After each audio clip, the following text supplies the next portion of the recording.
presentations here. We're not full. I would invite you to come a little forward if you want while I say a few words. If you're a back room sitter and you can't complain then that the pictures were too small and you couldn't see the details. Oops, well, that's right. This was a program that I envisioned about 3 years ago, recognizing that this summer would be the 90th season of the Lakeside Orchestra Hall. And we know it will still be here at age 100, but 90 is an age we recognize in Lakeside as appropriate and significant because you get in free. So today we are happy to celebrate Orchestra Hall's 90th season with Dean Fick as our presenter. Dean grew up on the Marblehead Peninsula. He's a graduate of Danbury High School. His parents, his father, who's here today, Ken, would you just raise your hand? Oh, he's all the way at the back. He was down here visiting earlier, but he's moved to the back. Ken grew up with his wife, Gwen, who Dean's mother, wrote poetry, and we have several of her poems over in the Lakeside Poetry Collection in the archives. So this is a family that's had a long connection to Lakeside. Dean has a special connection to Orchestra Hall, not only because he now is the technical director of the Smithsonian's IMAX Theater and loves doing things on screen, but more importantly, when he was a sophomore in high school, he was the movie projectionist here in Orchestra Hall. Please welcome Dean Fick.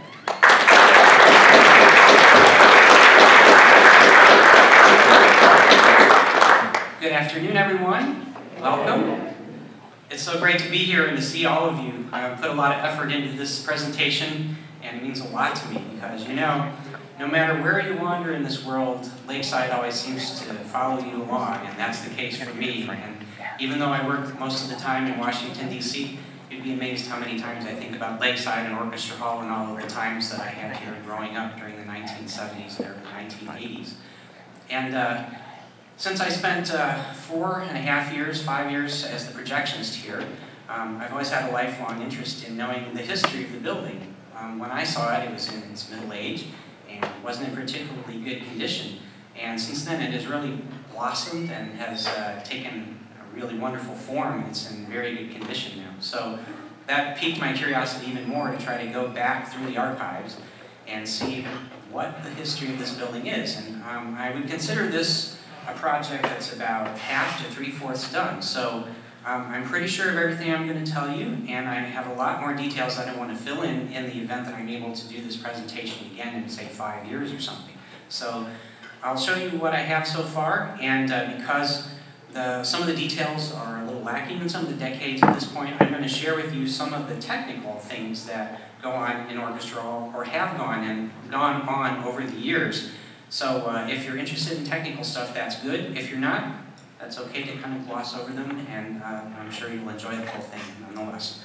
So the reason I called the talk Lakeside's Picture Show and More is because the cashier who worked at Orchestra Hall when I worked here told me that when she was growing up, she always called movies picture shows. We're going to the picture show.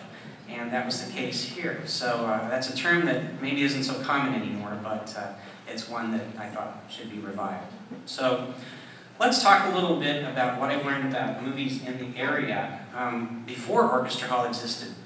According to Eleanor Durr, our illustrious historian, in her book Lakeside, Ohio, The First 100 Years, illustrated lectures with hand-colored still stereopticon views were very common here in the 1890s. And the first animated presentation was July 24th, 1901, about the Passion Play, with Mr. John Brandt lecturing.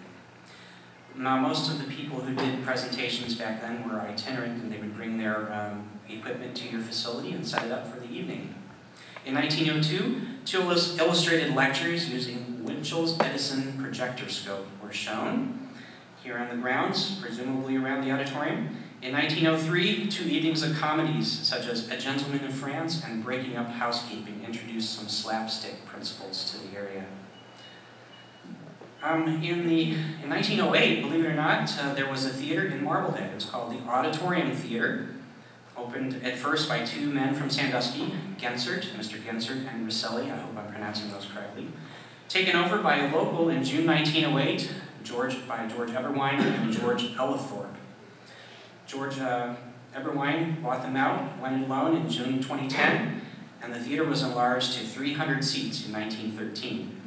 They would show illustrated songs, play phonograph or orchestra music, vaudeville sketches, and later they had the area's very first radio. This is an example of the kind of equipment that would have been used to show movies back in the early part of the 20th century. This is the Edison projecting kinetoscope. It seemed like every year or so there was another name, kinetoscope, vectorscope, whatever scope. And this is an image I found on the internet that's typical of the equipment. On the back of the projector is a carbon arc lamp house, which I'll tell you a little bit more about. And on the front, you can see the gentleman has his hand on the hand crank. It looks like a Powers, or I'm sorry, it's an Edison. Powers based his design on Edison. It looks like an Edison projectorscope with about 1,000 feet of 35mm film. Now the speed of silent movies varied because very often the camera was hand cranked. And so the projectionist played a rather important part in the presentation. He could speed up or slow down the speed of the playback to try to enhance the image in the way that he thought possible, to draw out laughs or enlarge the pathos or what might have been happening. So anyway, back to Lakeside. 1901 onward, occasional motion pictures were presented as part of Lakeside's summer program in the old auditorium. And of course, it was a growing industry, so people in Lakeside wanted to see more motion pictures. And in 1923, George Eberwein of the Auditorium Theater in Marblehead leased the Lakeside Auditorium, the old one, to present motion pictures for a few weeks before and after the season. Admission was 10 and 25 cents. We're going to fast forward a little bit now to the 1920s. Introduce us to Arthur L. Hoover, of course, who was the general manager from, I think, 1926 onward, and is the person who was here during the time Orchestra Hall was constructed and probably one of the major forces behind it. Originally, he was part of the Hoover Proud Company of Avery, Ohio, who produced the Hoover Potato Digger and the Hoover Potato Sorter. We have a Hoover Potato Digger, of course, up near Hoover Auditorium under a shelter provided by the Weirden family. So take a look and you can see where Mr. Hoover made his fortune, part of it anyway. His father also was an early visitor investor in Lakeside, and in 1926, coincidentally, they sold the company to John Deere, and he became Lakeside's general manager. This is after Mrs. Ida Jones had taken over from her dear husband, Arthur, who had passed away. And in December 1st, 1927, plans for this building, Orchestra Hall, were announced. This is the first released concept drawing of Orchestra Hall. You can see it ended up pretty much the same way it was envisioned. And according to the Peninsula News, if you'll allow me to read it, the style of architecture is expected to be in keeping with that of the administration building and the plans which have been considered for a new central auditorium. And a new central auditorium was envisioned early on, for a long time, and a definite plan was announced in 1924, so that's what they're referring to here. So that Lakeside may expect to see a pleasing structure erected on this corner. As you know, this is Mission Revival architecture, and it made its probable first appearance in Lakeside, and correct me if anyone knows that I'm wrong. The probable first appearance of it was with the administration building in 1921. The style decision, that's always intrigued me, why we have this exotic Spanish architecture here in Lakeside. And it's probably the influence was probably from Arthur and Ida Jones, who were the general managers before Arthur Hoover. And Arthur Hoover was also a board member at that time, so he probably had a lot to do with this too. It was very popular in the United States, this style, from 1915 to 21, and diminished somewhat after that. But for theater construction, it continued very popular through the late 1920s, as I will show you. These are the folks who influenced the decision. As I said, Arthur B. Jones on the left was the general manager beginning, I believe, in 1916. His wife, Ida, took over for a year or so after he passed away because she worked very intimately with him on the program at Lakeside. and then followed by Arthur Hoover. They learned about Pacific Palisades, which is a development that started out very much like Lakeside and patterned after Lakeside. Thank you to David Lick for the information about that. And it's quite likely that they became enthused with Mission Revival architecture there and brought it to Lakeside. The architect of this building also had some California connections, so he probably had some influence on it as well. That's my guess. This is Mission Revival architecture. As you can see, the building fits in to that pattern very well. Railroad station, the lower right. In California, there are many railroad stations that are patterned along this line. And as I was saying, the pattern of Mission Revival architecture lasted into the late 1920s for theaters, and these are examples of them. The Aztec Theater in Albany, Texas, in the top. The Cole Theater in Texas, also on the right. And the Rome Theater, and the lower right, Pleasantville, New York. See, these were mostly western and southwest. So where did Orchestra Hall end up? It ended up here on the corner of 2nd and Walnut Avenue. There were 2 cottages located on the site. The northern cottage, closest to Green Gables, was demolished in January of 1928. The southern cottage, which is circled, was moved, rolled on logs, to 126 Jasmine, and is now owned by Mr. Dan Bucky. This is a general view so you can see the whole thing unobstructed as it looked. The brick store is there on the left, and then Orchestra Hall, the site of it, is on the right with Mr. Bucky's cottage. This is the cottage at 126 Jasmine, and it's in great shape. It looks really great. Now, the architect of the building was Granville Scott. He was sort of the official architect of Lakeside during the 1920s. I wanted to find out more about him because I was interested in finding out more what he did, and also to try and understand more about the architecture, why he chose this particular style, and that led me to this part of it anyway. He was born March 22nd, 1880 in Colton, Jackson County, Ohio. His father was a shopkeeper. Graduated from Ohio Northern in 1899 with a civil engineering degree. Moved to the Pittsburgh area, married, and worked in steel mill construction. So he was primarily an engineer at this point more than an architect. He moved back to Ohio to design and build the Huron iron and coal docks, which you can see here. This is not exactly as he built them. They were built up more later, as you can see them here, but this is what he worked on and actually set the stage for. He lived in Norwalk, Ohio, built a house at 195 East Main Street. Excuse me.